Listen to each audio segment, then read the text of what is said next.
Siyanibingelela nonke balaleli. Makwandiswe kini umusa nokuthula ekumazini uNkulunkulu noJesu inkosi yethu. Lolu hlelo olulalele njengamanje izwi lenkosi uJesu Kristu. Izwi lenkosi uJesu Kristu. Lapho sishumayela khona, sifundise, siphinde sihlole imibhalo engcwele ngokwentando kaNkulunkulu kwindodana yakhe uJesu Kristu oyinkosi nomsindisi. Sizocela bazalwane ukuthi kubo bonke abantu abalalele ukuthi nibe namaBhayibheli kuze sizofunda sonke kanye sibe nokuqonda izwi likaNkulunkulu. Mungenalo iBhayibheli sizocela ukuba udownload iBhayibheli efonini yakho kwi-App Store. uNkulunkulu mayivumile ethinta inhliziyo yakho njengamanje. Kuze nawe uzofunda kanye nathi ube nokuqonda imibhalo engcwele. Kulabo bazothi sebelalele izwi lithinte inhliziyo zabo, bafune ubhabhadiswa egameni lenkosi uJesu Kristu, bathathe imininingwane engizoyishiya, nalabo abanemibuzo mayelana neBhayibheli, nalabo abanobufakazi mayelana nemisebenzi emihle kaNkulunkulu ezimpilweni zabo, befisa ukuthi nabanye abantu bazi ukuthi uNkulunkulu uthembekile nokuthi usanguye uNkulunkulu wasemandulo namanje kusanguye. Ngizoqala nge-email address. I-email address ithi izwilenkosi.ujesukristu@gmail.com. izwilenkosi.ujesukristu@gmail.com. Ngilandelise nge-cellphone number noma i-WhatsApp number la singatholakala khona 066 566 9245 066 566 9245. Bazalwane, izintshumayelo ziyatholakala zonke ku-YouTube.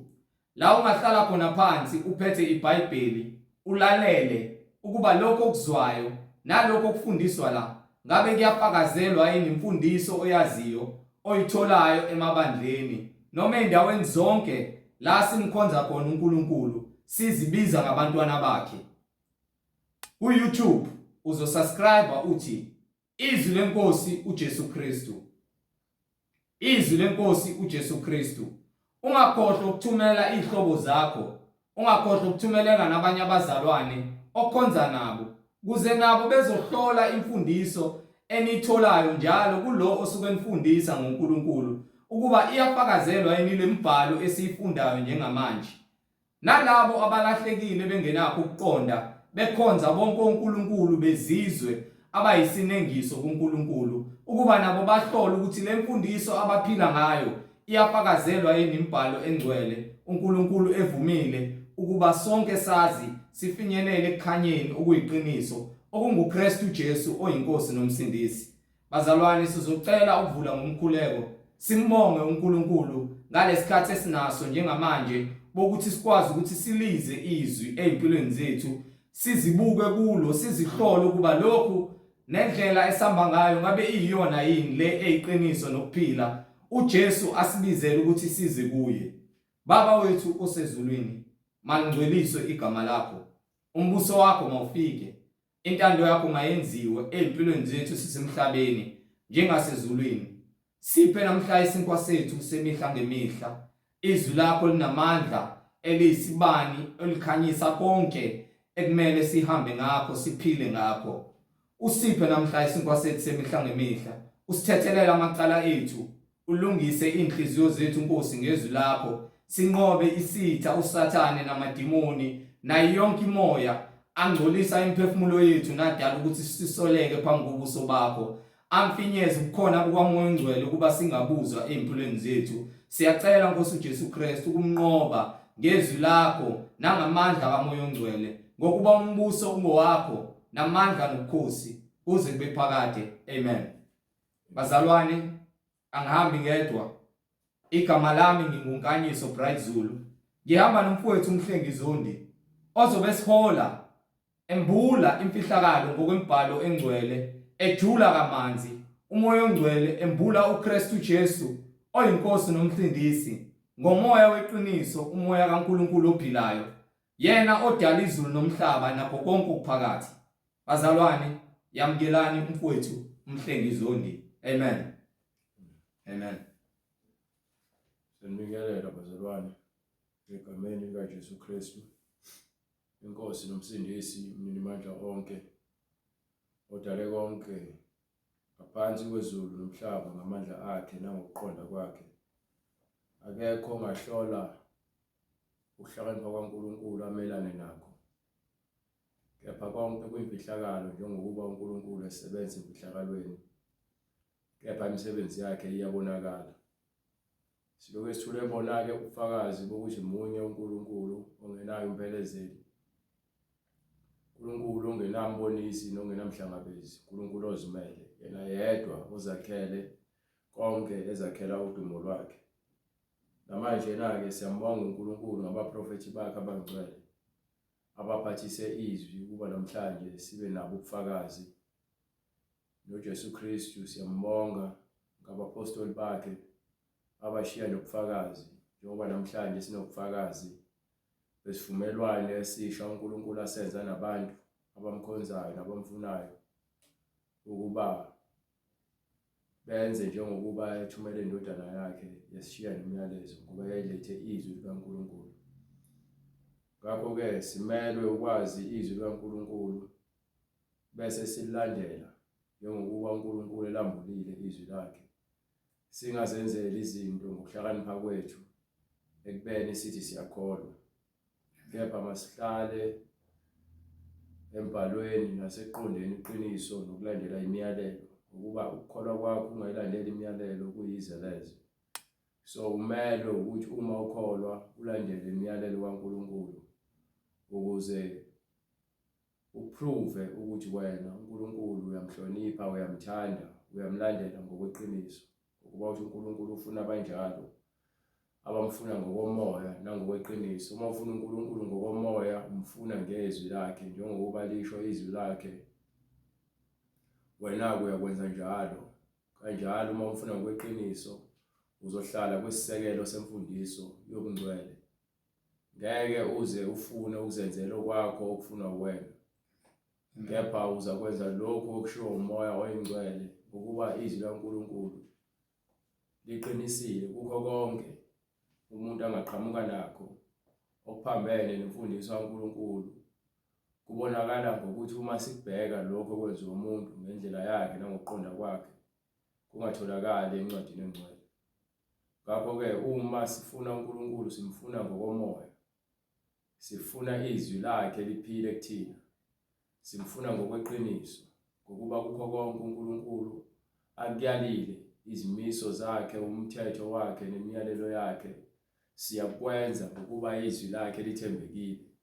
So uma izwi lakhe lithembekile simele ukuzithoba ngaphansi kwalo ukuze sikwazi ukuthi uNkulunkulu simkholelwe kuye, sigcwalise ukukholwa kwethu ngokweqiniso nangomoya.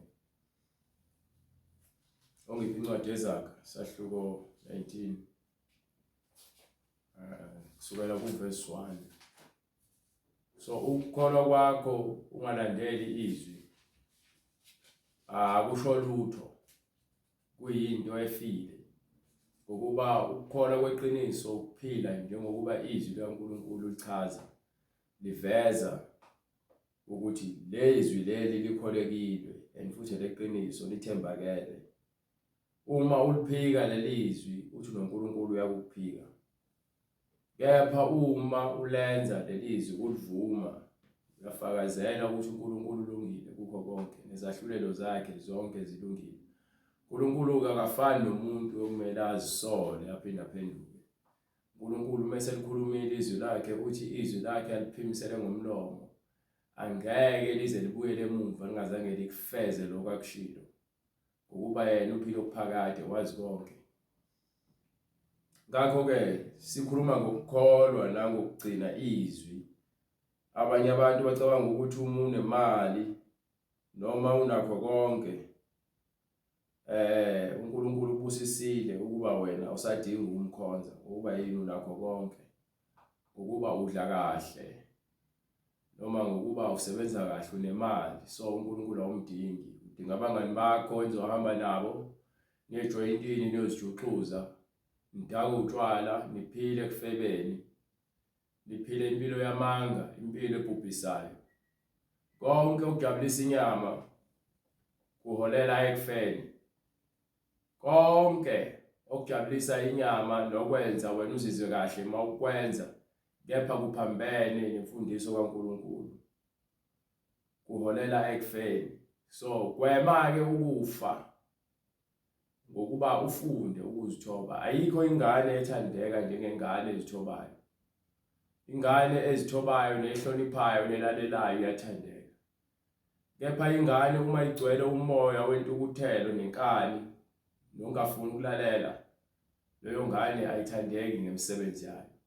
Imisebenzi yomuntu njengoba naNkulunkulu, imisebenzi yethu enze ukuthi uNkulunkulu asithande.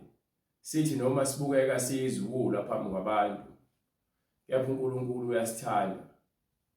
Ngokuba yini? Yena wazi konke, uyazi ukuthi lo mhlaba lo kugcwele umoya wenkohliso ngokuba uSathane abantu bamvumela ukube abakhohlise kusukela kwaseqaleni kuze kube namhlanje. Ungababona abantu bewokhanda lemtshelo kwakhe bebaningi bebangaka, uzitshela ukuthi wena hayi labantu laba yonke into yabo ihamba kahle.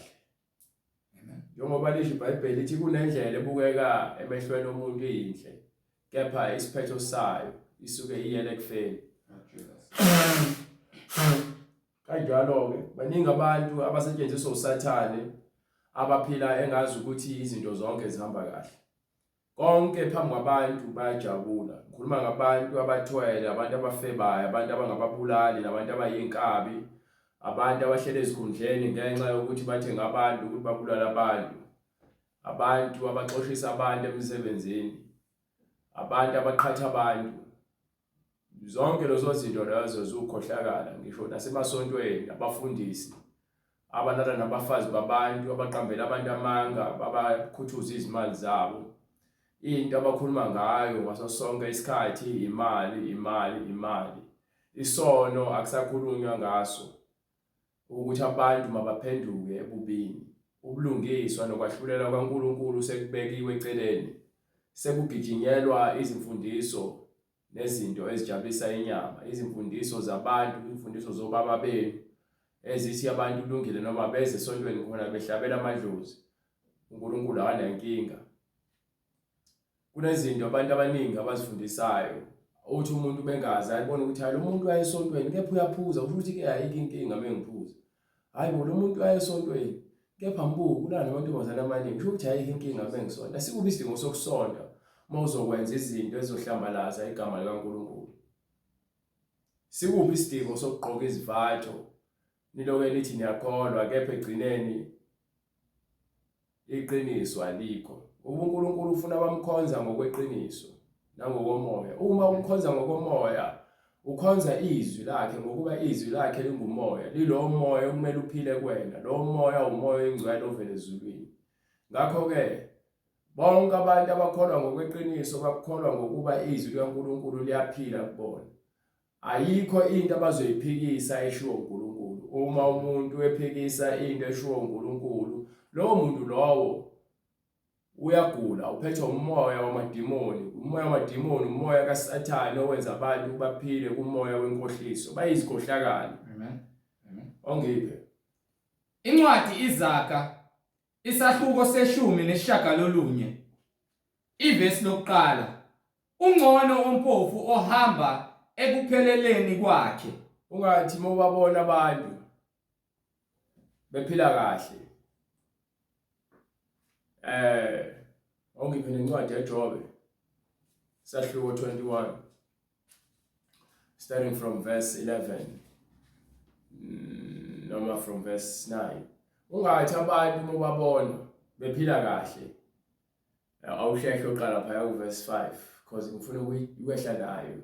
Awuphinde ungifundele verse leZakha bese emva kwalokho ungifundele lencwadi le engishoyo kaJobe because ngifuna ukudila nazo zombili lezi ncwadi ngamandla kaNkulunkulu nangomusa wakhe. Incwadi iZakha isahluko seshumi nesishagalolunye verse 1. ungcono ompofu ohamba ekupheleleni kwakhe. Ungcono ukuhlupheka, ukuba mpofu ukuhlupheka, ungabi nalutho, ungabi nayo imali, ungabi nazo izimpahla ezibizayo, noma kuthiwa unawo umsebenzi, noma ngabe kuthiwa ugqoka izimpahla ezibizayo.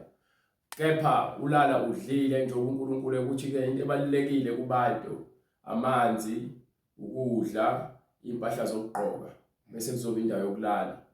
Uma unakho lokho uphelelisiwe, bonga uNkulunkulu ngalokho. Yebo kubuhlungu ukuthi-ke ungabi nakho okufunayo, kepha uma uNkulunkulu engakovuli iminyango yokuthi ube nakho, musa ukufuna ngenkani.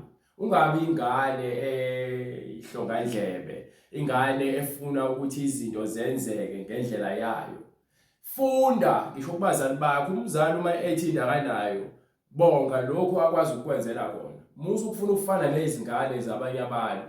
Umoya ofakayo uSathane umoya wokufisa izinto zabanye abantu balahlekelwe ukuphila nokuqonda. Ngokuba ulahlekelwe nokuphila, ulahlekelwe nokuqonda nokuhlakanipha. Ukuhlakanipha uqonda ukuthi into ongenayo awunayo. Musa uzama amacebo, ulale uzufuna ukuyontshontshwa, ufuna uqamba amanga, ufune ngenkani, ufuna ukubulala ukuze uthole lento oyifunayo. Ngokuba lo mgodi nalomnyango ovulayo uvulela uSathane. Lo mnyango ovulayo ngeke uphinde ugcwale. Phinde ugcwale. Uyohlezi ufuna more. Ngokuba yini uvule umnyango obumnyama. Kanti ngesikhathi uqonda ukuthi-ke awunakho, uphile ngakho lokho ukuthi awunakho, uNkulunkulu azakunike. And bese kunika uNkulunkulu kunika ngesikhathi esifanele. Ngakho-ke uma unoqonda indlela yokulunga, uyazi ukuthi lesimo lesi okusona hayi ngoba naku ulahliwe, kepha-ke ingokuba ubekwe kuleso simo, ngokuba uyahlolwa ukubekezela kwakho. Khona abantu abathanda uNkulunkulu ngokuba befuna utho izinto eziphathekayo. Khona abantu abaya emasontweni bayonikela ngezimali zabo zokugcina ngokuba bathenjisiwe ukuthi uNkulunkulu uzobabusisa ngokungaphezulu kwalokho abanikela ngakho. Khona abantu abaya emasontweni ngeke bathenjiswa iziwasho ukuthi bazothola izinhlanhla ngeziwasho. Abantu bavula amasonto ngenxa yokuthi balambile, abavula amasonto ngenxa yokuthi bafuna ukusindisa abantu. Uyabona ukuthi wonke umuntu kulesikhathi samanje osebenzisa iBhayibheli noma oyesontweni uya ngenhloso yokuthi-ke fanele ayothola izibusiso, kusho ukuthi uNkulunkulu uyakukweleta wena, uchaza lokho. Kepha umuntu oqondayo amandla kaNkulunkulu nowaziyo izwi lakhe, njengoba sikhuluma ngokukholwa ngokweqiniso nangokomoya, uyazi ukuthi uNkulunkulu uma ubekiwe endaweni ebucayi noma ephansi, amukela lokho okutholayo. Waniseleke ngalokhu onakho. Ungaphumi endleleni yokukholwa ngenxa yokuthi wena ufuna ukufana nezwe. Izwe nakho konke okuphakathi kuyadlula, kepha izwi likaNkulunkulu lona liphila okuphakathi. Sinamakholwa afuna ukufana nezwe. Sinabafundisi abafuna ukufana nezwe. Manje-ke sizobona kanjani umehluko phakathi-ke kokungcwele nokungekho ngcwele? Sizobona kanjani umehluko phakathi kokuhlanzekileyo nokungcolileyo? Sizobona kanjani uma nina nithi ngabantwana bakaNkulunkulu, nigcotshiwe ngomoya oyingcwele, nigcotshiwe ngokuhlakana ngokuqonda nangokulungiswa, kepha nifuna ngenkani ukufana nezwe bese niphinde nibizwe ngabantwana bakaNkulunkulu? So ubona kanjani umehluko? Uthi uNkulunkulu abantwana bakhe mebeza kuyena mabazithobe, amadoda angamboza amakhanda esontweni agqoke ngokuhlonipheka. Kanjalo nabantu besifazane bamboza amakhanda abo uma beze endlini kaNkulunkulu bezothandaza noma bekhuleka noma beprofeta. Kepha abantu bayazinqaba lezi zinto. Okubona mase ngena uSathane esontweni leli, yonke into ebhalwe eBhayibhelini abantu baqala baphikisane nayo, bathi uNkulunkulu ubheka inhliziyo. uNkulunkulu wazi konke ngenhliziyo. uNkulunkulu wazi konke ngenhliziyo ngokuba udalo uyena umuntu. kepha izwi lakhe alishintshi. Ukuthi uyazi inhliziyo yakhe akwenzi ukuthi wena ube ngcono ube special ukuthi wena uzothanda uNkulunkulu uyazi inhliziyo yami ngiyamthanda inhliziyo yami yonke. Lalela, ukuthanda uNkulunkulu ngenhliziyo yakho yonke ukwenza izwi lakhe. Once wakhula ekuthandeni izwi, ulihloniphe ulesabe izwi kaNkulunkulu, lapho khona ke uqala khona ukuhlakanipha nokuqonda. Amen. Ulwazi kaNkulunkulu uma usunalo soluphuzile seliphila kuwena, ilapho khona ke uqina ekholweni. Kepha uma uzothi wena uNkulunkulu ekubekile endaweni ephansi, wena ufuna ukuziphakamisa, wena uthi uNkulunkulu uyabazonda abaziphakamisayo. uNkulunkulu wathatha uJobe wamehlisa, wamphuca konke nakho, waze wamedela ukugula. Kepha uJobe waqhubeka wamkhonza uNkulunkulu. So nina ke senihamba niyothenga izibusiso ngamanzi abusisiwe nangemali zenu ukuze nazi ukuthi uNkulunkulu uyanikweleta, nisenkingeni ngokuba ke noma sekufika abaprofeti bamanga ngeke nikwazi ukwahlukanisa phakathi kokungcolileyo nokuhlambulukileyo, phakathi kokungcwele nokungekho ngcwele, ngokuba yini nivalekile amehlo enu agcwele iveil, nihamba ebumnyameni. Manje ke izwi kaNkulunkulu lona elingukukhanya anifuni lena lelizwi leqiniso elinguJesu, kepha nihambe nicula ngoJesu yonke indawo, ngisho majointini nicula ngoJesu, ey'febeni nicula ngoJesu,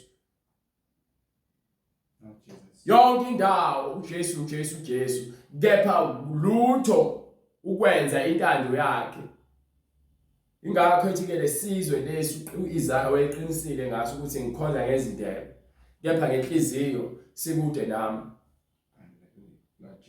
Ligcina izimfundiso zokhokho benu noyihlo benu nabafundisi benu abafundisa izinto eziphambene neBhayibheli, kepha imfundiso yeqiniso niyayibalekela. Kepha ngaleso sikhathi futhi nilokhu nimemeza uJesu. uJesu mbize kumnandi, mbize uJesu uhlupheka, hayi ngendlela yokuthi uyamaketha. Zithobe ngaphansi kwesandla sikaJesu. Ngalesikhathi uJesu esakubekile endaweni ephakeme, ekunika konke onakho, ukubusise ngomuzi, wakubusisa ngomsebenzi, wakubusisa ngomfazi, wakubusisa ngezingane. Kepha wena still aweneliseki, uyashiya umfazi wakho ulala ngaphandle nabanye abafazi babantu, uyashiya indoda yakho ulala namadoda abantu. Ninazingane nifuna ukuhlonipha abazali benu.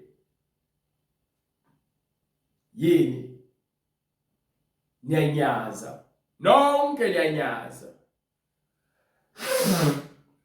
So ukunyaza kwenu kuletha isiqalekiso ngokuba nigcina senimzonda uNkulunkulu. Ngesikhathi umzondo uNkulunkulu, ngalesikhathi ke ububi behlela bonke abantu abangamthandi uNkulunkulu, ngokuba zonke indlela zobumnyama ziyabahola. So bese bevule iminyango engafanele bayivule. Kuneminyango engamele sivule. Kuneminyango engamele sivule. Lo mnyango lo ivala ngegama likaJesu Kristu. Umnyango ofeke ungawuvuli, ngokuba lo mnyango umnyango oholela ekufeni. Umnyango oqamba amanga ungawuvuli, ngokuba lo mnyango lo uholela ebumnyameni nasebhujisweni. Umnyango okuthanda ukudaka utshwala, ophile ngotshwala, lo mnyango lo uholela ekufeni. Umnyango okuphinga, umnyango lo uholela ekufeni. Ithi incwadi kungcono ukuthi uphile ngokuhlupheka, ube mpofu. Ungcono ompofu ohamba ekupheleleni kwakhe kunophambene. Hlupheka kepha ube uqotho. Baqotho kwakho ukwenza ukuthi wena uthembeke ezwini kaNkulunkulu. Ngeke lihlale izwi kaNkulunkulu kuwena ungekho qotho. Ngisho ngathi uyambiza, ngisho ngazigqoka izivatho, ngisho ngaba ababhishophi nibo bafundisi, kepha izwi kaNkulunkulu uma lingekho kuwena ngeke uze ube qotho. Noma ngabe kuthiwa ke ucula kangakanani, Noma ngabe kuthi uthandaza kangakanani, uma izwi lakhe lingahleli kuwena, ngeke aze akubusise ngezibusiso zikamoya, isibusiso zikamoya. Ukuba zonke izipho esinazo ziqhamuka ngaphezulu. Kuthiwa masifune konke okungaphezulu. Masilangazelele sifise konke ukuprofetha nokwazi izinto zemfihlakalo kaNkulunkulu. So manje kungcono ukuba mpofu, kepha indlela zakho zibe mhlophe phambi kaNkulunkulu. Ongiphele incwadi kaJob esahluko 21 mengaphosisi kusukela from verse 6. Lapho ngikhumbula nje ngishaywa luvalo.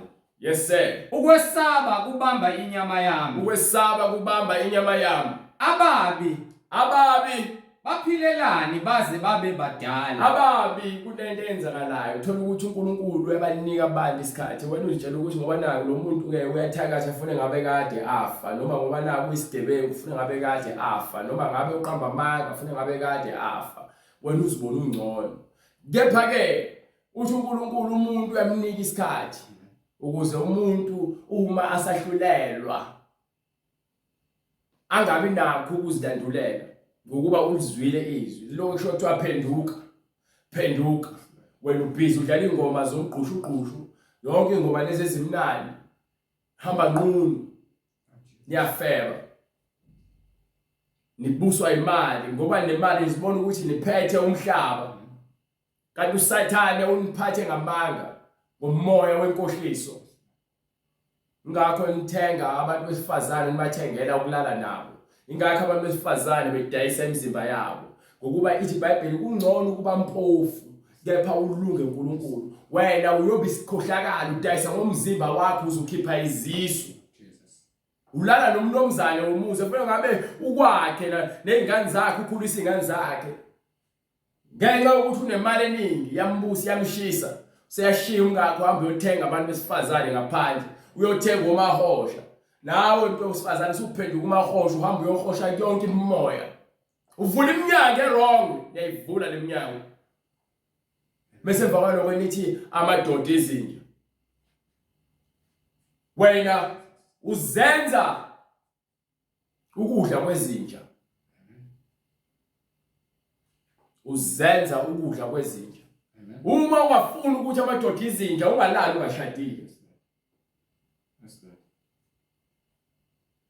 Uma ungafuni ukubiza abantu besifazane ngamaqona, musu ukufuna abantu besifazane abangakholwa, ukholwa noma ungakholwa. Uma ufuna ukuphila impilo yokuthula nobulungiswa.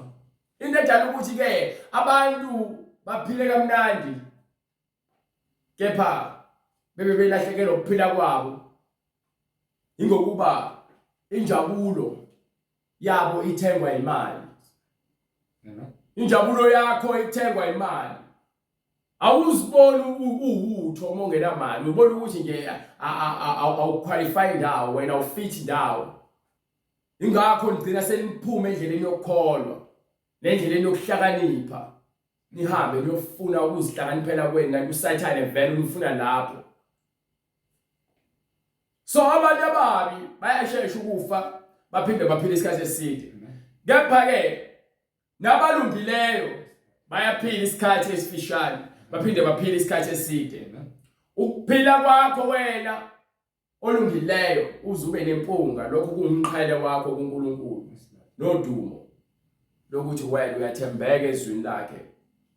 Ukuphila kwakho wena onakele, haleluya Jesus, unikiwe isikhathi sokuthi uphenduke ebubini bakho ngokuba lelizwi uzoloku lifikile nje kuwena likutshela ukuthi liyakutshela isazelo ukuthi wena wonakele lempilo ephilayo akuyona impilo engabe uyayiphila. Amen. Siyakutshela isazelo but ngenxa yokulahlekelwa unembeza ukuthi ushaya uSathane usewushisile unembeza wakho ngensimbi. Ingakho ningafuni ukudedela isono. Niyahlaba nihlabela amadimoni. Niyathwala nithwalela ukuba yiqebe. Niyanikela ngezingane zenu ekuthwaleni. Nibhizi nichitha igazi elingenacala. Nithatha izinqumo eziniholela ekufeni. Niyayivula leminyango. bese nithi ke menifile niyohlangana nabantu bakini noma nihlele efebeni bese nithi siyohlukaniswa ukufa mefomu yesiyohlangana ezulwini khohlwa ngeke uthi emhlabeni ukuphila ngaphandle kwentando kaNkulunkulu uthi wena uyohlangana nomuntu othandana naye noma ofeba naye ezulwini noma untshontsha naye noma enimbulala naye nithi niyobonana kwelizayo vele niyobonana esihogweni isihogo sivuliwe sivulelwe bona abafileyo bephila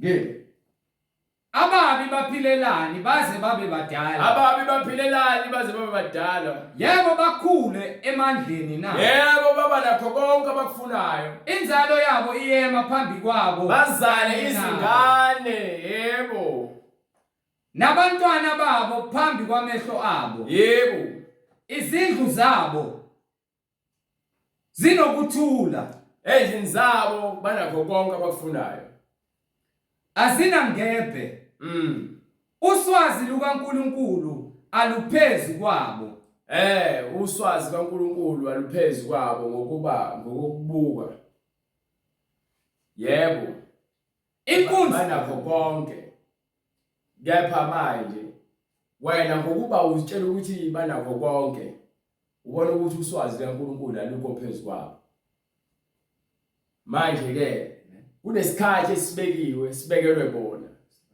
bonke abanakho kuyakhiqiza banakho konke abakufunayo ngithi ngiyakutshela nje eEgypt babe nakho konke eGibhithe babe nakho konke bebusa kepha bonke lokho uNkulunkulu wakubuyisa sekufikile isikhathi bonke abantu banikiwe isikhathi babekezelelwe uNkulunkulu uyabekezela unomusa nothando akuyona nje intando yakhe uNkulunkulu ukuthi abantu babhubhe uthi azange aze akhe ukufa kepha abantu bazikhethela ukufa kwaSathane uNkulunkulu wayebekela abantu ukuthi baphile kuze kube phakade kodwa hayi enyameni bonke abantu babebekelwe ukuthi baphile kuze kube phakade kepha abaningi bagcwele esihogweni njengoba sikhuluma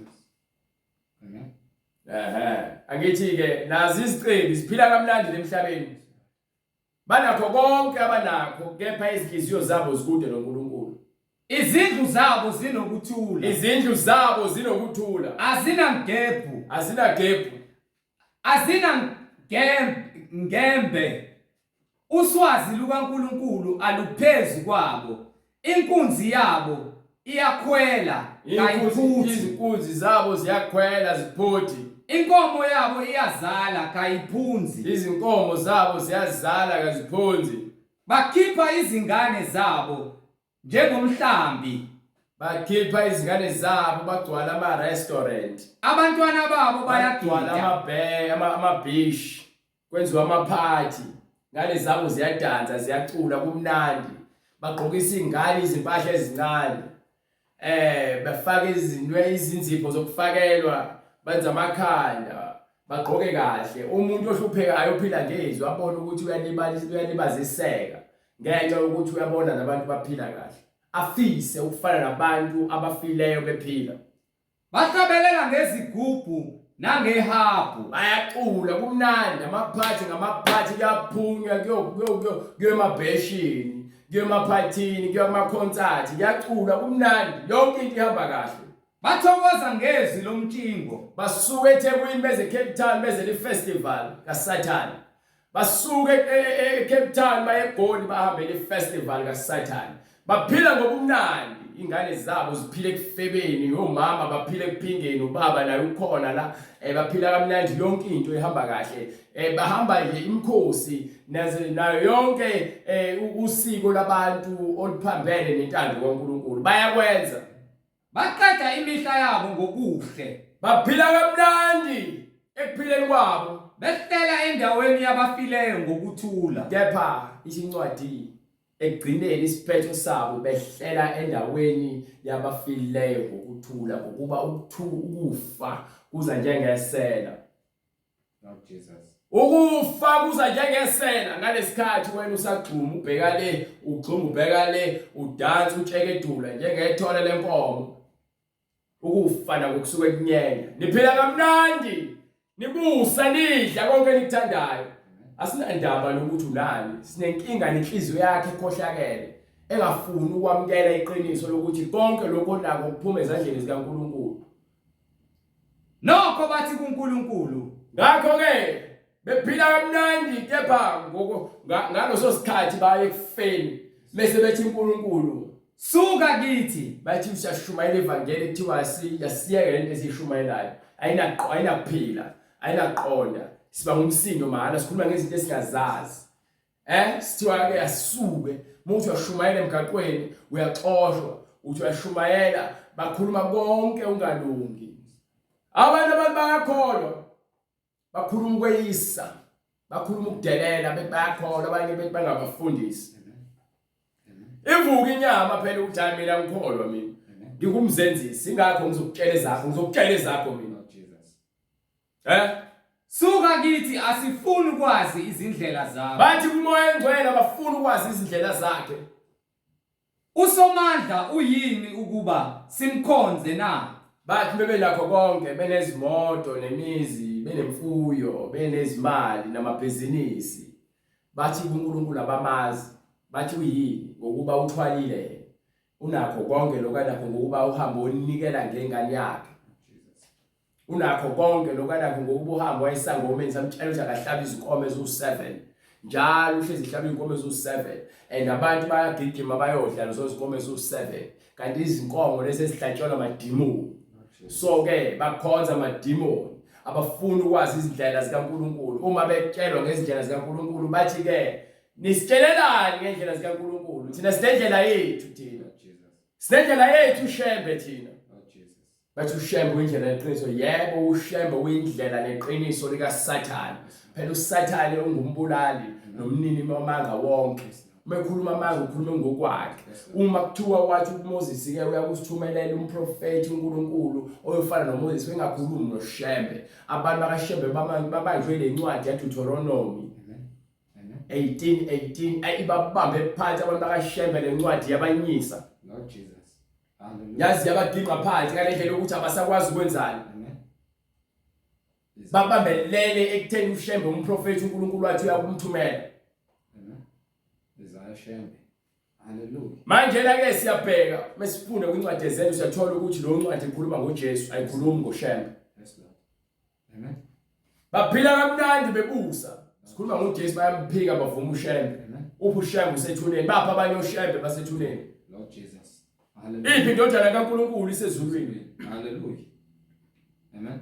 Usomandla uyini ukuba simkhonze na? Bathi usomandla uyini ukuba simkhonze na? Siyakuzuzani uma sikhuleka kuye na? Bahlezi beyibhekile inzuzo. Thina ke siyazi ukuthi uma sikhuleka kuye sibheke ukuphila okuphakade. Ukuphila kwethu uqhamuka kuyena and uyena futhi ophethe ukuphila okuphakade. Amen. UJesu. Bhekani inhlanhla yabo ayisesandleni sabo. Konke lokho okuphumelela kwabo akukho esandleni sabo. Akukho esandleni sabo. Babambile, yabona bona bebebuka, babambile kanti babamba umoya. Yes Lord Jesus. Mesufana lezo zinto lezo zisala ngemuva zonke. Konke lokho obukhoma ngakho uzitshela ukuthi ubambelele kona kuyize leze. Uyasitshela kumphuma yena athi ke ngaphansi kwezulu ukhona umshikashika and konke kuyize leze. Hallelujah. Hallelujah. Uthi ubonile ungiphi incwadi yamshumayeli isahloko sokuqala. Sukela ku verse 1. Sibheke ukuthi uthini. Nithi nimambelele lento enimambelele kuyona nisitshela ukuthi ukuphila kanti ukufa. Baningi abantu ababambelele ezintweni eziphathekayo bezitshela ukuthi kukhona lezo zinto khona ukuphila kanti khona ukufa. Amen. Ukufa kuphela obambelele kona. Ngakho ke uma vele ungayazi iqiniso noma sowulazi iqiniso uzoqhubeka wena uqhubeke uhlale enkalini. Amen. Amen. Umshumayeli isahluko sokuqala ivesi lokuqala. Amazwi omshumayeli indodana kaDavide inkosi yaseJerusalem. Izeleze Ithini? Izeleze usho umshumayeli. Usho indoda ihlakaniphile. Izeleze konke kuyize. Konke kuyize. Kuyinzizoni kumuntu. Yini eyinzuzo ngokuthi ube nezimoto, ube nezimali zonke, ube nakho konke la ngaphansi kwezulu? La ngumuntu uSolomon wayenakho konke. Kepha egcineni wabona ukuthi konke kuyize letho. Uthi ayikho into angazange azazinikele kuyona ayifisa nayithandayo. Kepha egcineni kwakuyini? Kwakuyize leze. Njengoba namanje sintshela the same thing. Ukuba naye akasekho phansi kwabafileyo. Kuyinzuzoni kumuntu ngawo wonke umshikashika wakhe. Yiphi inzuzo onayo ngawo wonke umshikashika wakho? Awushikashikayo phansi kwelanga na. Ngaphandle kokuthi uyasebenza udle, udumise uNkulunkulu, ubonge uNkulunkulu, uqedile. Akushiwo ukuthi ungasebenzi. Bathi-ke uma usebenzela wena ukujabulisa inyama yakho ukhohlwe uNkulunkulu, ithi incwadi konke lokho kuyize leze. Ngokuba konke sikunikiwe ngaphansi kwelanga, sikunikelwe ngesandla sikaNkulunkulu sinikiwe. Hayi kulezinto lezi mesisebenzele ngokuba naku mhlawumbe aziqhamuka uNkulunkulu. Amandla akhe kwakhona lokuthi uvuke ekseni uyosebenza. uNkulunkulu wadala umuntu ngomfanekiso wakhe, wasemnika amandla ukuthi akwazi ukuziphilela. Yena uNkulunkulu angezulu okuqakulule ekseni, kepha ukunikile amandla. Isizukulwane siyamuka. So nje amandla akho ayaphela. Kepha amandla kaNkulunkulu awapheli. Ingakho kumele udle, ungadli kuphelelwa amandla. Kepha besudla udla ukudla okunika uNkulunkulu ukuze akwazi ukuthi ube sustained noma ugcineke kulesikhathi samanje. But ngokutshela uhlakaniphile, wena uzibona ukuthi konke okwakho. Mawuthwala wena ubonga amadimoni ngalokho nakho. Uma wena uhlabela amadlozi ubonga amadimoni ngalokho nakho. Uma wena bulala ingane zakho ubonga amadimoni ngalokho nakho, uyadelela. Zobhekana noNkulunkulu. Ubambelele kulezi zinto yebo, kepha-ke uzithole ngendlela engafanele. Uthole ngo-shortcut, futhi u-shortcut ohambe uvule umnyango wokufa wena. Umnyango wokufa lo uvulile. Isizukulwane siyamuka. Ngokuba-ke sesifikile isizukulwane sangaphambilini sadlula. Isizukulwane siyeza. Siyafika isizukulwane, seziningi izizukulwane sezibe khona lemhlabeni njengoba namhlanje kukhona lesizukulwane siyadlula. Ingakho incwadi ithi-ke zisindiseni mina kulesi sizukulwane esibhubhayo. Lesi sizukulwane lesi siyabhubha ngokuba yini? Asinakho ukuqonda, asinakho ukuhlakanipha, asinalo ulwazi. Isizukulwane lesi siphila ngenkanuko nangokuhlakanipha kwenyama okubhubhayo. Kepha umhlaba umi phakade. Kepha izwi kaNkulunkulu limile ngokuba waqhamuka ngezwi lomhlaba, nakhona usazogoqa ngesikhathi esifaneleyo bese efuna ukugoqa, esezoqoqa ibandla lakhe, abuyisele ngakuyena, athathe konke lokho kwesizukulwane ongezwa nokungalaleli nokwamahloko endlebe nezikhohlakele isizwe sesikhohlakala sonke, uzosithatha sifake emlilweni ongacimi okugcwele khona izimpethu ezingafi, nomlilo wakhona uyasho phakade, khona ukuncanwa lapho khona kungekho khona amanzi ozowaphuza. Ngisho ngabe somncinci igazi lakho lapha sihobweni sokusha, leke lize likunike uqeda ukona. Uyothola isecond elilodwa, lelo second ufike engathi liminyaka e-1000, ungeke uze unuke nalelo second lelo. Umzuzu owodwa ngeke uze uthole esihogweni. Uma wamamukela uJesu manje usanemzuzu oyinikiwe ukuthi ushintshe impilo yakho uze ekhanyeni. Unikwe leso sikhathi. Buyela ngale kwincwadi yaJobe. Noma buyela kwincwadi yeZakha. Wasengiqedile ngawo ukuthi baphila kamnandi, bathi uNkulunkulu abamfuni. Mesishumayela bathi-ke siyahlanya emakhaya. Abazi ukuthi-ke ezwini kaNkulunkulu khona ukuphila. Ukuphila kusho ukuthi-ke ubulungiswa. Asikhulumi thina ngokuphila ukuthi mhlambe ngendlela efunwa yimina, angikhulumi into efunwa yimina. Angishumayeli into efunwa yimina. But njengokuba izwi kaNkulunkulu liphumile ilokho esikwenzayo ukuthi sishumayele lona njengoba silinikiwe, ngokuba kulona izizwe eziningi ezasindiswa. uAbraham benza isithembiso, benzelwa isithembiso. Ngokulunga kwabo uAbraham uqotho obamenza ukuthi abe nesivumelwano noNkulunkulu. uNoah usasindiswe echibini lamanzi, uqotho bakhe ngaphansi kwendlu yakhe kwaphuma nabo abanye ababeqalekisiweyo, kwaphuma nakhona ababebusisiweyo, njengoba waphuma uAbraham ngaphansi kwendlu kaNoah. Wayelungile indoda eqotho. uIsaac waba indoda eqotho. uIsaac wazala amadodana amabili, enye engalungile, enye ilungile. So isizwe sabantu abangalungile khona endlini abalungile sihlezi sokuphuma vele ngoba khona imbewu efuna uhlezi iphuma izenzela umathando. Abantwana bakaIsrael akubona bonke abantwana bakaIsrael. Yebo babonga Israel ngenyama but ngokamoya cha. Ukuba umntwana kaIsrael ngomoya manje. Umjuda ngomoya noma kuthi umnyama noma kuthi umhlophe ungumjuda ngomoya. Hayi ngenyama ngokuba yini manje wena wenza usiko olanikwa amaJuda uNkulunkulu wanika bona. Uma ukuthi wena uthi ke usiko lamaZulu banika uNkulunkulu sifuna uproof njengoba khona ubufakazi. Sikhuluma ngobufakazi. Uma ungenabo ubufakazi usungazilandulela nje wena uphinde ukhuluma abankwebevu, ukhuluma into oyazi. Ngakho ke umele ukwazi izwi kaNkulunkulu uligcine. Manje usanesikhathi ngokuba asikho esinye isikhathi ngaphandle kwalesikhathi. Ngiphi incwadi yeZakha sahluko 19 sukela from verse 1. Incwadi yeZakha. Ungcono ompofu Kungcono ukuthi uhlupheke ohamba ekupheleleni kwakhe kepha egcineni ube uhamba ngendlela yokukholwa. uJakobe wahamba ephethe izinto esuka kubo yakomalume kwakhe uLabani, kepha umfowabo Esau wahamba umphuca konke, wahamba wafika komalume wakhe engenalutho.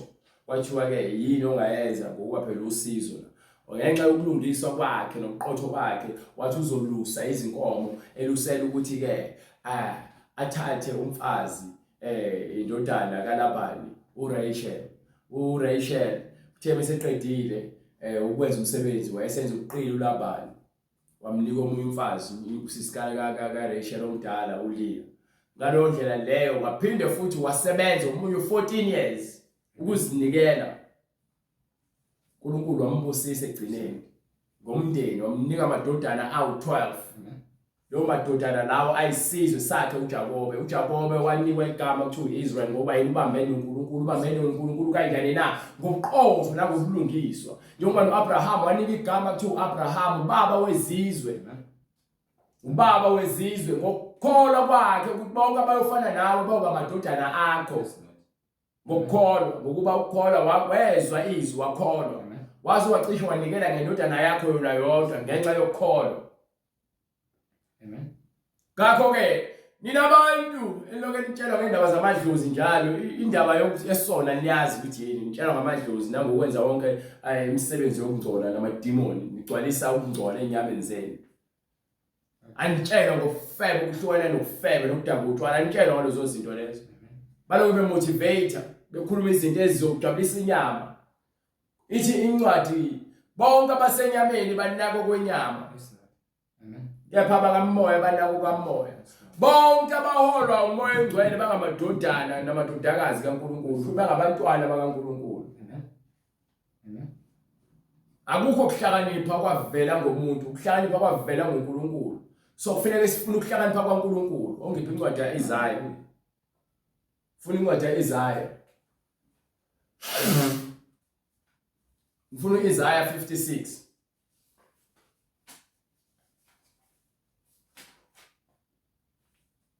Isaiah 56 kusukela ku verse 6. Mengene u56 u55 ofuna. Nabezizwe abazihlanganisa noJehova Awufunde ku chapter 55. Mfuneni uJehova esenokutholwa. Fune uJehova manje esenokutholakala. Nimbize eseseduze. Mbize ngokomoya nangokweqiniso usakeduze uthi ke izwi liseduze nawe lisemlomweni wakho lisenhlizweni yakho. Uma uzolibiza ngokukholwa uvume izono zakho uvume uJesu ukuthi ke wavuswa ukholwa ukuthi wavuswa uNkulunkulu ngokulunga kwakhe. Akekho umuntu okuthiwa kaNkulunkulu ngokukholwa ebengazange azagcwalisa ukulunga kwaNkulunkulu. uJesu ke waba perfect wakugcwalisa ukulunga kwaNkulunkulu konke. Wonke umthetho nemiyalelo kaNkulunkulu uJesu ayigcwalisa. Mfuneni uJehova esenokutholwa. So manje nami ufuna ukuphila okuphakade asinandaba nemali yakho thina. Asinandaba nokucwebe ukuthi wena uyinkalo nezibhamu engakanani. Lo nto leyo yizeleze.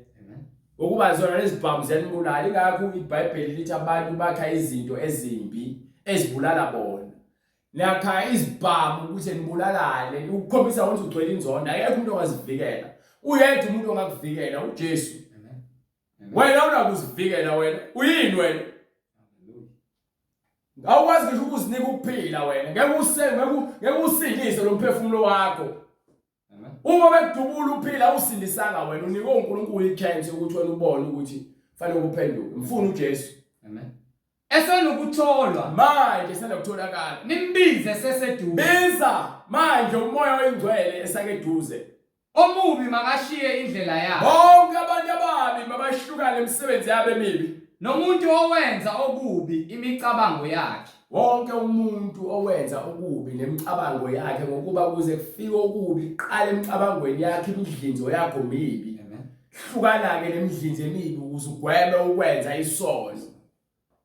Abuyele kuJehova. Mababuyele kubani? Abuyele kuJehova. So hlukana namadlozi nezangoma nezinyanga. Hlukana nofebe nokudaka utshwala. Hlukana nokuqamba amanga. Hlukana nokuhleba. Hlukana nenzondo. Hlukana nokuceba amacebo ongcola. Uze kuJehova. Buyela kuJehova.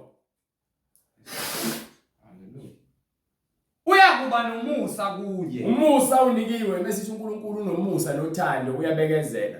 Unamanje usabekezele. Lomhlaba oqala ushanga amanzi babekezelele nakhona. Namanje lo mhlaba uzobhubhisa ngomlilo ubekezele.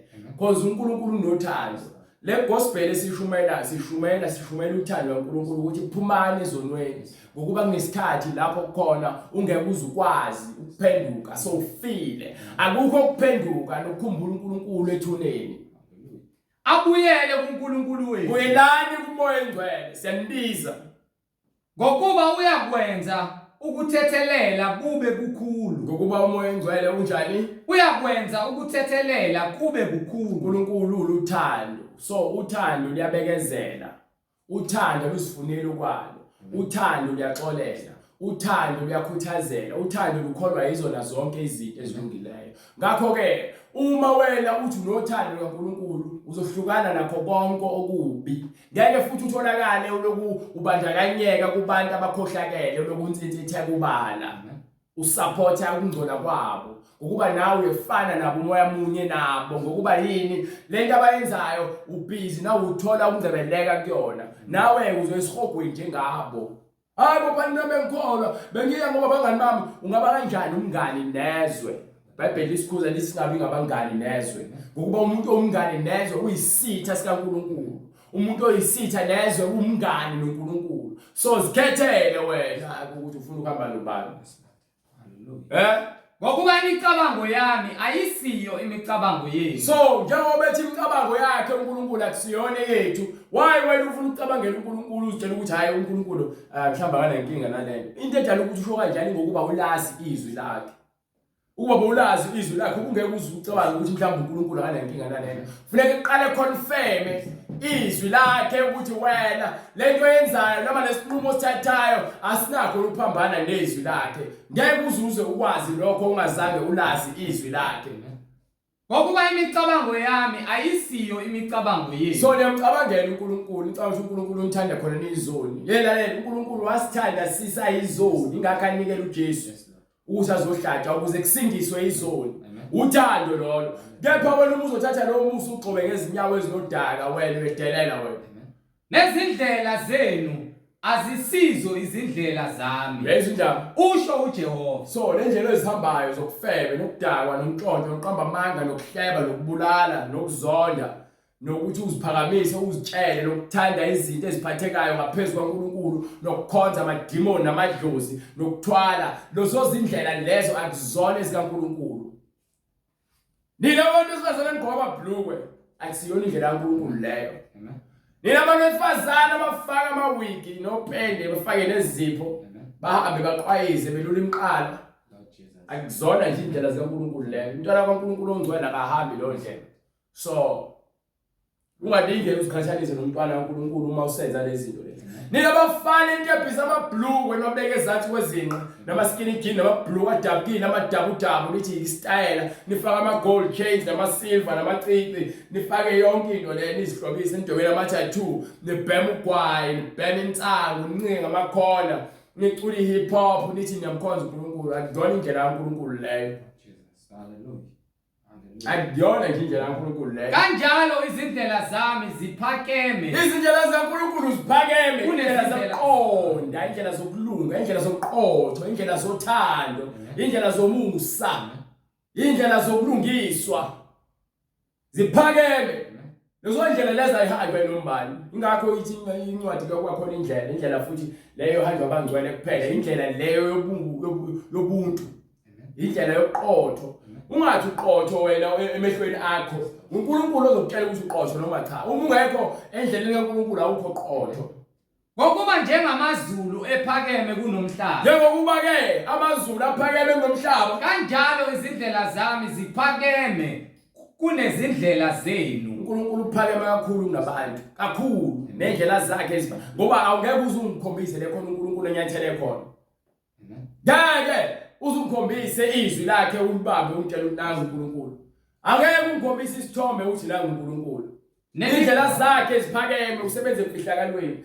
Izwe siyalibona nakho konke okuphakathi kepha yena simboni. Nemicabango yami kunemicabango yenu. Imicabango yakhe ijule kakhulu. uNkulunkulu uphelele kakhulu, uperfect. Amen. Uthi awubheka unyaka simuno wakho wazi kanjani? Amandla kaNkulunkulu lawo. Hallelujah. Uyagwinya wazi ugwinya kanjani? uNkulunkulu wenze wa perfect ngendlela emangalisayo. Ukuthi wena ungitshele ukuthi uzothi umuntu wesilisa ufuna ukuzishintsha ukuze umuntu wesifazane. Ukuthi uphikisa ukuhlakanipha kaNkulunkulu. Uzothi umuntu wesifazane ufuna ukuzishintsha ukuze umuntu wesilisa. Uphikisana nokuhlakanipha. Njengokwehla kwemvula nekhwa ezulwini.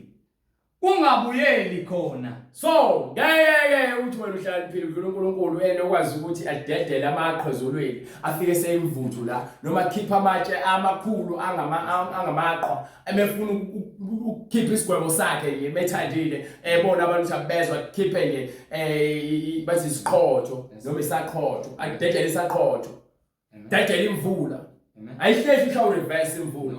Yaba kuyiprocess yakhe ukuthi ke akwenze lokho ukuthi kuphinde futhi uphinde kunede. Kepha kunethisa umhlaba. Kunethisa umhlaba. Kuwenze ukuba uthele. Ayikho into eyibonayo lento eyenzakalayo emhlabeni engenamsebenzi uNkulunkulu. Kuwena ingangenamsebenzi ngakho nidinga izihlahla nezishaphathi izihlahla. Yini ngokuba kuwena wasinamsebenzi. Kepha uNkulunkulu unomsebenzi. Amen. Ingakho nenza nikhiphe izisu. uNkulunkulu uthi zalana nande nina nibona ukuthi akufanele abantu bade kufanele nikhiphe izisu. Amen. Uthi uNkulunkulu uthanda nani nina nibhizi nakho izibhamu. Nakho izikhalo ukuze nibulalane nikhombisa ukugcwalisa ungalungi nokungcola. Amen. Uthi uNkulunkulu ungalali ungashadile nina nifuna ukulala ningashadile. Lord Jesus. Ninenkani bese nizala izingane ezifana nathi esakhula singenabo ubaba. Ngokuba omama bethu bayaphila ekufebeni. Ngenxa yokuthi babengenayo uNkulunkulu. Amen. Nithi ngabafundisi kepha nibhizi nidlala nabafazi babantu nibamba ingane ezincane niyazidlwengula emasontweni. Amen. Nithi ngabafundisi nibhizi nithathe ingane zabafana nezinukubeza nicashe ngepulpit. uNkulunkulu umthetho ubekile ulungile uphelele ngeke kube khona umuntu ongawushintsha wenze ngendlela efuna uyena athi uNkulunkulu hayi uright ngalokho. Konke uNkulunkulu akwenzile ukwenze kwa perfect ngalendlela esimangaliso. Bona kuhle. Hallelujah. Konke akwenza wathi bekubheka wabona kukuhle. Ngiphi? Hallelujah. Hallelujah. Ngokuba imicabango yami ayisiyo imicabango yenu. Nezindlela zenu azisizo izindlela zami usho uJehova. Ngokuba njengamazulu ephakeme kunomhlaba, kanjalo izindlela zami ziphakeme kunezindlela zenu. Nemicabango yami kunemicabango yenu. Ngokuba njengokwehla kwemvula nekhwa ezulwini, kungabuyeli khona, kepha kunethisa umhlaba, kuwenze ukuba uthele uhlume unike ohlwanyelayo inhlwanyelo nodlayo isinkwa liyakuba njalo izwi lami. Uthi ke izwi lakhe lalela sisa uNkulunkulu ufike akhuluma umfanekiso ke ne. Uthi izwi lakhe uqale uthi imvula iyanetha namaqhwa ayawo. Uthi akuhlehli ingazange kuyenze intando yakhe ngoba mekunethile ngifuna uzwise kahle. Uma niletha kukhona imbewu enhlabathini kwenzakalani? Uphuma isithelo. Hallelujah. Uthi ke na izwi lakhe uma liphuma Amen. fanele liyokwenza umsebenzi. Hallelujah kubantwana bakhe. Likhiphe izithelo ngakho uthi wena ubhabhadisa athi izithelo ezingatheli okufaneleyo noma imithi engatheli izithelo ezifaneleyo ishawa phansi. Ukuthi konke okubi akudingakali phambi kwamehlo kaNkulunkulu. Uthi ukhula uzashiswa. Hallelujah. Lord Jesus. Lizoshiswa ukhula. Hallelujah. So manje uthi izwi lakhe liyakuba njalo. Liyakuba njalo izwi lami liphuma emlonyeni wami. Lize lishintshe izwi lakhe liyakuba njalo liyofana nemvula ehambile enhlabathini. Yafika khona imbewu enhlabathini evundile kwaphuma isithelo. Aliyukubuyela ze kimi. So mase libuye nezithelo izwi laNkulunkulu. Amen. Sokhola. Hallelujah. Ngeke libuye laba lodwa liyagcwalisa konke uNkulunkulu akukhulumile. Lingakafezi lokho engikufunayo. Ngeke libuye lingakofezi. Lalela yabona njengoba liphumile izwi laNkulunkulu siphumele eBhayibhelini. Sithina silezi zivuno lezi uNkulunkulu azifunayo. Uma soqhubeka sihlale kepha uma sozimixa nokhula ngeke sakhipha izithelo ezifaneleyo. So simele ukuthi sihlale singasondelani nokhula. Siloke sizihlakula ngezwi lakhe ukuze siqhubeke sikhule sithele izithelo ezifaneleyo. Ngokuba nathi besibhanqekile nokhula lafika izwi laNkulunkulu lahlehlisa ukhula yaphuma imbewu efanele. Izithelo ziyabonakala manje ukuhamba kwethu. Ingakho simla sishumayela ivangeli. Ngokuba yini sigcwalisa izwi laNkulunkulu ukuthi ngeke libuyele emuva lilambatha. Uthi akazishiyi futhi engenayo ingcosana. Ngeke Liyakuba njalo izwi lami eliphuma emlonyeni wami aliyukubuyela ze kimi. Lingakafezi lokhu engikufunayo. Liphumelele kulokhu engilithumele kukho. Thumela izwi lakhe ezizweni zonke kufanele lenze umsebenzi. Liyakwenza umsebenzi wasikhuluma. Wena mawubona lokhu kungabalekile hawu nakhona liyakwenza umsebenzi. Ungani nje liyakutshela ukuthi izithelo ezingatheli imithi engatheli izithelo ezifaneleyo iyalahlwa iyashiswa. So wena uyazilahla wena ukuthi ufanele ukushiswa. Wena ufuna ukwamukela izwi ngokuba uyazitshela ukuthi ufanele ukushiswa. Uzoshaka esihogweni. Akuyona kepha intando kaNkulunkulu ukuthi abantu babhubhe kepha ukuthi bonke beze kuphendulukeni. Ingakho enibekezelele eseloke libekile izwi lakhe ukuba siyeze isikhathi lapho khona kuzobe ngasekho khona ukuhlehla. Ngiphi incwadi yezenzo sahluko 2 verse 38. Siyeza leso sikhathi. Sibekiwe akekho sazi ingakho uJesu ethi ke akazi akekho umuntu owazi ukubuya kwakhe. Uthi kuyafika njengesela. Mekufika njengesela uma ufica wena usabhizi uzimpintshe ngesono. Maye kuwe. Fanele uzimpintshe ngobulungiswa nangoqotho ube isigqila sokulunga. Iba isigqila sokulunga yini errong ngokuphila impilo yokulunga. Sendilahlekelwe onembeza nesimilo ngenxa yokuthi ngifuna ukufana nezwe. Izwe liyadlula lapho konke okuphakathi. Konke kuyizeleze. Lomshikashikeni ushikashikayo wamanga uyizeleze. Ngiphe incwadi yezenzo sahluko sesibili verse 2 chapter 2 verse 38. uPetru wayesethi phendukani yiloyo naloyo apapathiswe Fanele apapathiswe egameni likaJesu Kristu. Kukho kuthethelela kwezono zethu. Ukuze sithethelelwe amacala ethu fanele siphenduke ezonweni zethu bese siyabhaphathiswa egameni likaJesu Kristu ukuze sithethelelwe amacala ethu. khona niyakwamkeliswa emva kwalokho sobe sinikwa isiphiwo sikamoya oyingcwele, isiphiwo sikamoya ingcwele ukuthola uNkulunkulu uqobo lwakhe mahala ephila kuwena uma uphila ngezwi lakhe. ngokuba isithembiso ngesenu, Ngokuba lesithembiso esenu, nesabantwana benu, esabo bonke abakude, bonke inkosi uNkulunkulu wethu eyakubabiza. Yabona-ke lesithembiso sibekiwe kubona bonke abantu abalizwayo izwi bathini izinhliziyo zabo bebona ubunqunu babo. Bayazi kumele benze njani. Kufanele baxhumane nathi kule number le bese bephenduka ezonweni zabo. Ungasithinti uma ungakophenduki. Usafuna ukuphenduka ubusha bakho ungazixali. Osefuna ukuphenduka nalowo osephendukile uyena ozosithinta. Umuntu onemibuzo mayelana neBhayibheli uyena ozosithinta. Umuntu onobufakazi ngempilo yakhe emsebenzi uJesu amenzele yona uzosithinta. Kule number ne-email address esikubekile escreenini. Okunye nokunye ungahlangene nezwi kaNkulunkulu asifuni ukuzixaka ngoba yini sidila nezwi kaNkulunkulu. So ukuhlakanipha kwenyama asikufuni ngokuba yini kuholela kuphi ekubhujisweni nakwinzondo. Asinasoke isikhathi sokuzondana nabantu thina siphile emngcweleni. Sinesikhathi sokuthi senze lokhu umoya ongcwele athi asikwenze ukuphila ngezwi lakhe ngokuba uthi umuntu ngeke aze aphile ngesinkwa kuphela kepha ngawo wonke amazwi aphuma emlomeni kaMnini mandla onke uNkulunkulu wethu ophela phakade. Okuyena othi ke uma siqhubeka nokuphila njengokuba efuna siphile nathi siyakuthola ukuphila okuphakade. Konke lokho kufakazelwa eBhayibheli ngokuba uthi uNkulunkulu wabaphilayo hayi abafileyo. UNkulunkulu kaAbraham, uNkulunkulu kaJakobe, noNkulunkulu kaIsaka. So njengoba bayaphila ingokuba bayenza ukulungisa abafele kulungeni kwakhe. Ingakho ke iBhayibheli lithi ke ubufakazi baNkulunkulu abudingeki xaxa ngamanzi noma mhlambe ku-add ushukela. Awunakuthatha lutho lokukhipha lutho uzoshiya kunjalo ngokuba kuphelele.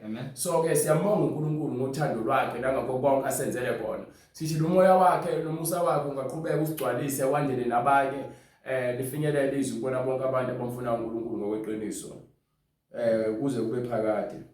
Amen. Sicela usifale umkhuleko. Baba egameni lenkosi yethu Jesu Kristu, uNkulunkulu onamandla, siyabonga izwi lakho Nkosi elicije ngaphezulu kwenkembe ecije inhlangothi zombili.